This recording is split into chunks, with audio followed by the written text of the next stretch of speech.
Good morning everyone. Welcome to my vlog. Sa ating panibagong vlog for today videos ng ating Pintikasisari para po sa ating gagawing tindahan at opisina ng Barangay Bangon Farmers and Peacekeeping Service Cooperative. Sa unang araw po ng ating Pintikasisari ay makikita po ang paglalagay ng mga poste para sa ating gagawing tindahan at opisina ng cooperative. Sa ating pong cooperative ay isa po sa napiling mabigyan ng Special Livelihood Program o SLP under by DSWD na kung saan napakasunduan ng lahat ng mga membro ng cooperative ito ay gawing rice at business or bigasan na malaking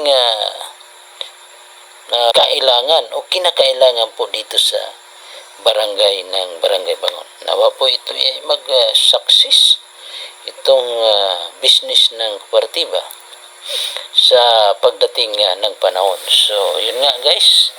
So, ito po aming unang araw sa pagtatrabaho.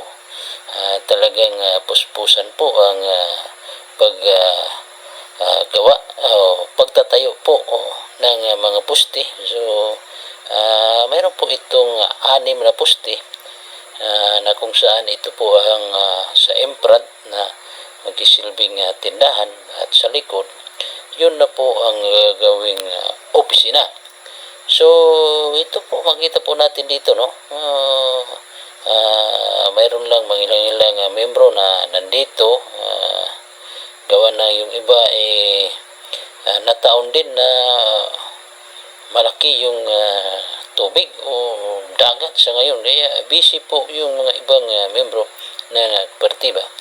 So ito po ang una naming ginawa ay lalagay muna ng poste, tapos at sa taas so mayroon pa pong mga kulang na mga materyales. So ito po ay aming dahan-dahan na kinukumpleto sa ngayon.